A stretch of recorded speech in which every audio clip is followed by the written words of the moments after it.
Wimpy, wimpy, wimpy. Hefty, hefty, hefty. Wimpy, wimpy, wimpy. Hefty, hefty, hefty. I've been building tomato cages. Well, just one. I had a concept in my mind for a tomato cage that would, one, encase a very long tomato plant. Most years, my tomato plants spill all over my yard, and then I get a bug dead at the center, and the bug kills it. So I came up with an alternative plan. I built this cage big enough to stick my hand in and get anything out of there I want.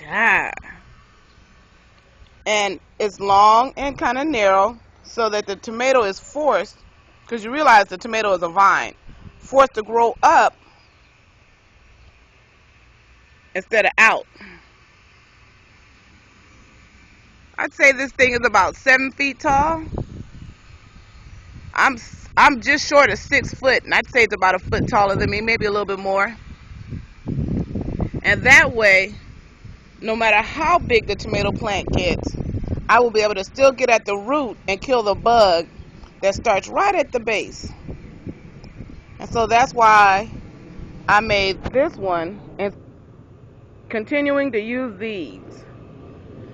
I have to admit, I started my first 2 tomato plants with these because I had these, but I find that every year they fall over, they become a mess, the tomatoes grow up and out of them and take over my yard.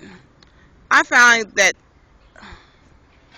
these kind of tomato towers are actually better growing a shorter plant like my peppers or my squash here. The squash are doing pretty good. I'm still fighting the powdery mildew, but the fight, I'm winning, in particular with this plant and that plant.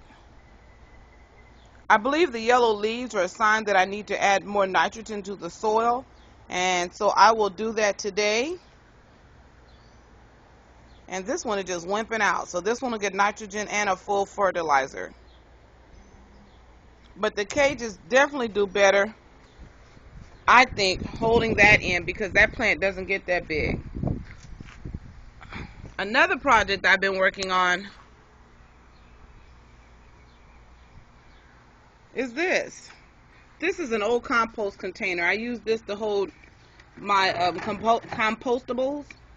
I don't know if that's a real word. Before we put them in the worm bins.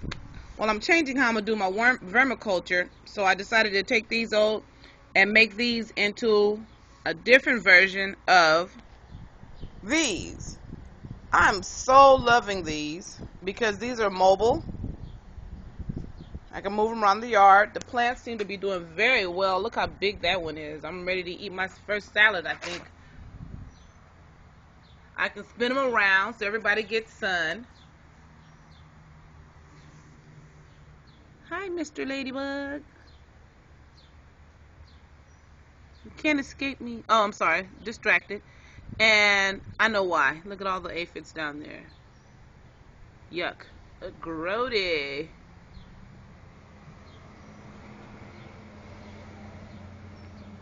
Ladybug's trying to get a meal on. Anyway, and avoid the spiders in there.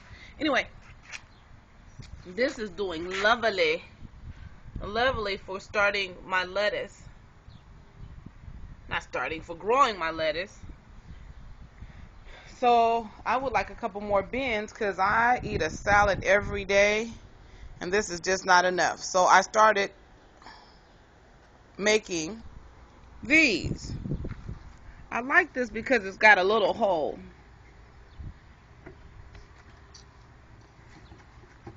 Rather than me having to cut up cups too, I didn't like that line. I used something that I'd already had, which were these, so I'm recycling something that I already recycled. That means double use, double recycling. And I'm hoping that I'll be able to put a plant in each hole. I left no holes on the back because I'm going to take the back and put it up against the wall. in the shade on the other side of my house. And I've been working on that. And I think that's going to work real well.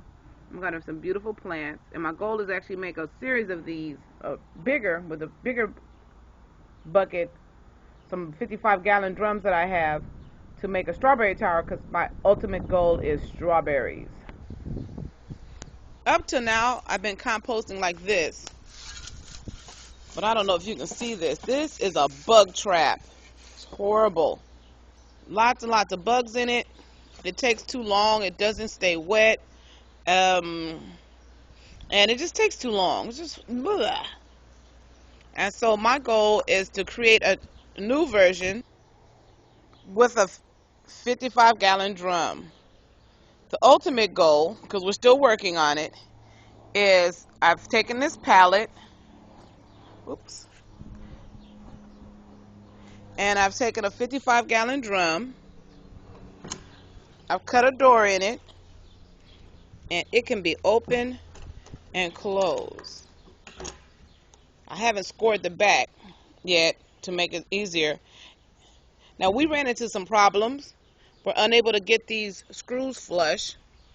Can you see that they're standing out? There you are. We also put on the inner piece of wood in the wrong place. See how this has a lip to keep it from going in? Well, I made this, there's a piece of wood underneath, and I made it flush. So we're going to have to take off this wood and push it back and then readjust the lock, and that's why it's not complete. The other thing I did wrong is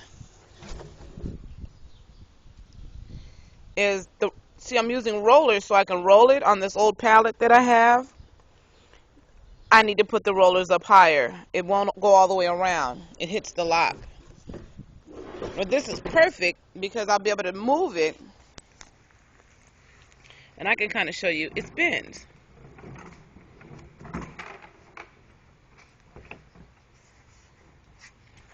Just having a few logistic issues. Let's see if I can spin it again. So we're going to have to take the rollers up, put them on blocks, and raise it up a little bit. And we're going to have to take apart all this wood here. And I believe that I'm going to cut along here. And I have some door hinges. Put another piece of wood there, another piece of wood here, and screw into the wood and create a door hinge. But I'm actually kind of pleased with what we've gotten so far, considering this is my first time making one.